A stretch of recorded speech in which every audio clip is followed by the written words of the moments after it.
E3 2021 just came and went, and we sure did get a lot of neat things, as well as some that aren't that impressive. The important thing is that we gather information for game releases, new titles, upcoming DLCs, and a whole lot more. The gaming industry is always pushing forward, and even though it's not perfect, it is the gift that keeps on giving. What's that? You didn't see E3 2021 live? Don't worry, because we'll give you a summary of what games to look out for this year and the upcoming years, with some of the finest games and other things revealed in this year's E3. We'll give you a recap and highlights of some of the best things in full detail. That way, you don't have to screen through hour-long streams from the presenters. Sit back, relax, and here is the GameMax E3 2021 recap. Sadly, we're not going to point out all of them, but only some of the best, and maybe even some blunders with some of the presentations.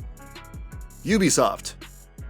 Starting off, we have Ubisoft with their Ubisoft Forward presentation. Ubisoft is one of those game companies that can be a hit or miss, but generally, they haven't been on the negative side of things. Why don't we start things off with a big title reveal, and that is Avatar: Frontiers of Pandora. That's right, James Cameron's Avatar movie is going to have a game for the next generation of consoles, such as the PS5, Xbox Series X, Stadia, and PC. All we know so far is that the game is a first-person action game where you play as a Na'vi. We don't know who this Na'vi is, whether it's a character from the movie or an original one. Based on the trailers, you're out traversing different parts of Pandora and areas that have not been seen in the movie. The game looks magnificent as it utilizes the Snowdrop engine. It is slated to release sometime in 2022, so get your game face on until Frontiers of Pandora hits the market. The next entry in the Rainbow Six series is Rainbow Six Extraction, slated to release this September of 2021 for current and next-gen consoles. This time, the game sets you out to do alien missions. That's right, none of that military or traditional missions that you do in the previous games. It is a co-op game that can be played by up to 3 people. Choose your operator of choice and do certain missions. It's encouraged to be a bit more of a strategic game rather than just going in guns blazing, which adds a nice layer to the Rainbow Six games. I mean, come on, if you ask me, this is way better. It's Rainbow Six, not Call of Duty. Finally, the last game that made an impact for Ubisoft was Far Cry 6. The game is set to release in October of this year. You take control of a guerrilla fighter named Danny Rojas. You, along with your crew, have to progress the game and take down the dictator Anton Castillo, who is played by and looks like Giancarlo Esposito. Old Gustavo is back at it again, and you have to play through Far Cry 6 in all of its glory when it comes out. That's pretty much it for Ubisoft, and they also showed added game footage for games they already announced months ago, as well as a DLC for Assassin's Creed Valhalla. Microsoft, Xbox, and Bethesda. Up next is Microsoft's presentation, which consists of Xbox and Bethesda. If you've been out of the loop lately, then you should know that Microsoft bought Bethesda a couple of months ago for a lot of money. The Microsoft presentation did not hold back, because it announced a lot of games that have been announced months ago, new ones, a couple of DLCs for existing games, and other updates. Why don't we start with Starfield, since it finally has new information after years before it was initially announced. The man himself, Todd Howard, had a lot to say about the game. We joke about Todd a lot about his sweet little lies, but the presentation was solid. He stated that Starfield was like if Skyrim was in space. Instead of the fantasy aspect, you get pure science fiction. He also stated that this game is a traditional Bethesda RPG, allowing you to interact with characters, do quests, play in third or first person, and so much more. The game is set to release in 2022, so if you're anticipating this game, then the wait will be a killer. The next big title on the presentation was Halo Infinite. Another game that was announced years ago is finally coming out sometime later in 2021. Master Chief is back with a lot of the same elements that you enjoyed with the previous Halo games. Play the single-player campaign and the multiplayer aspect, which is always the big part of the Halo games. It also seems that Halo Infinite has pumped up the multiplayer aspect, so that's something to look forward to later on when the game eventually releases. Redfall is another interesting title announced during the presentation. The complete title is Redfall, a Plague Tale Requiem, slated to release in the summer of 2022. It's a new IP, which is refreshing, and it has the players take on hordes of vampires that have invaded their home island. Players get to choose their character and go solo or co-op with other players online. Each character has their own speciality, strengths, and weaknesses. Think of it as a modified zombie shooter game because you're dealing with vampires at night. During the day, you have to deal with their crazy human followers and worshippers, so it makes for a variety of gameplay and action. The rest of the Microsoft showcase were updates for other games, so these 3 are the most interesting ones to look forward to. Square Enix.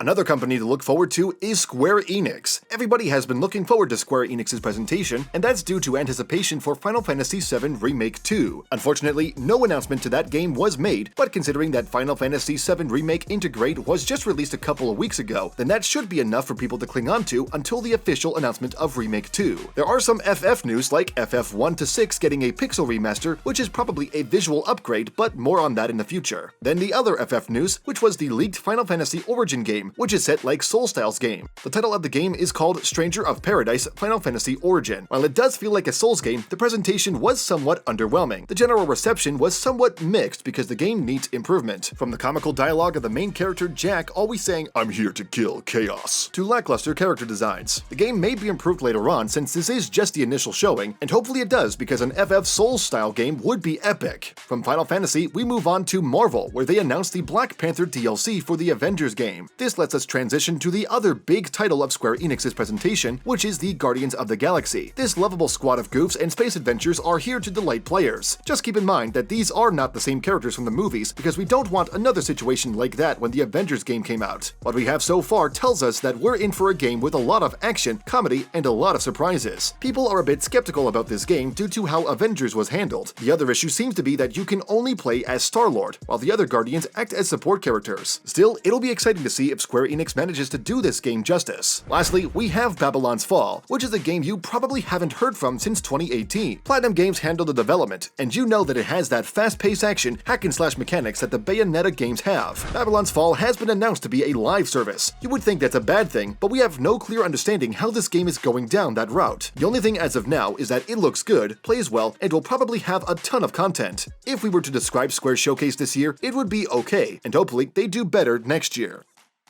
Nintendo.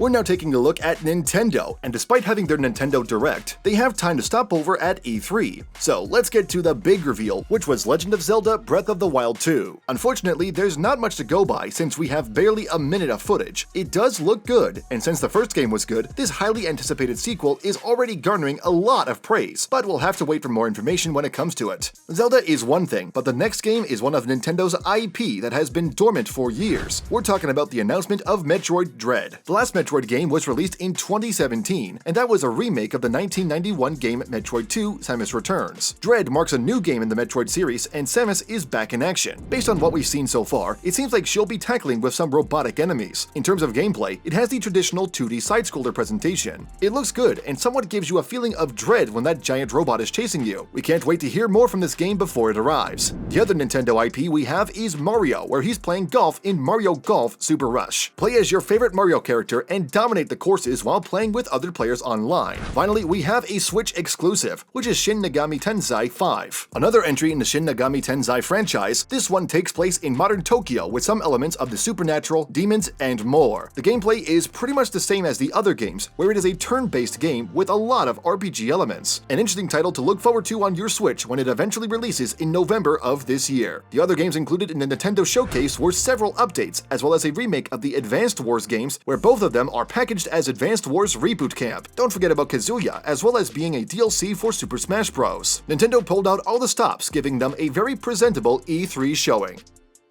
Indie Game Showcase. While the big companies and AAA titles have their showing, we have to give a shout out to the little guys being the indie developers. Indie games have their own showcase on E3, so we'll shell out some interesting titles. While some of the other games were shown on other presentations, these games were shown on the Indie Game Showcase, which wasn't that long of a show either way. We have Lifeslide first, which is basically a paper plane game. What makes paper planes so appealing? Well, aside from the nostalgia factor of making paper airplanes to the dismay of your very annoyed teacher, say what you want, Mrs. Peters, but that sucker flew and you cannot deny that. They also have a charm and simplicity to it, but it makes this game fun. From what we've seen so far, it seems you can control your paper plane as it flies through the scenery. Make sure it doesn't get toppled down by obstacles and creatures that you encounter. Remember, it's always about the journey and not so much the destination. Next, we have Moo Lander, which sounds silly, but you're taking control of your civilization's last spaceship to gather some cows. No, I'm not kidding either. It's literally in the title. You honestly should have seen that coming. That alone sounds ridiculous, but games are meant to be fun, and based on what we've seen, it looks fun. You gather cows and harvest their milk, which is considered as a valuable resource in the game. It sounds easy, but the game will definitely challenge you, and you can say that there is a cow level. We'll finish with something for VR enthusiasts, and that is Larcenauts. This game was recently released for Steam and only on VR. What's more to say than it's a hero shooter game? It's a fun experiment to play something so fast-paced and normally that is not played in VR. The game looks good and fun, so you might want to try it out when you can choose from a plethora of characters. The Indie Game Showcase was somewhat short and sweet, and that's pretty much what we can ask from them. These are pretty much the games to look out for in the future. A question you might be thinking is that, was E3 this year better than last year? The answer is yes, but not by a long shot. E3 was hit hard and cancelled due to the pandemic. What we got last year were companies streaming their content and announcements such as how Nintendo Direct or Sony's State of Play does it. While it is better this year, it still lacks the charm that the old E3 had, but that's not entirely E3's fault. Who knows when this pandemic will end, but as always, as long as new games are coming, E3 will be there. Tell us in the comments what games were you excited to hear about? What were some of the most laughable and disappointing moments for you? For more content, make sure to subscribe and hit that like button. This has been the Game Mag. Until next time.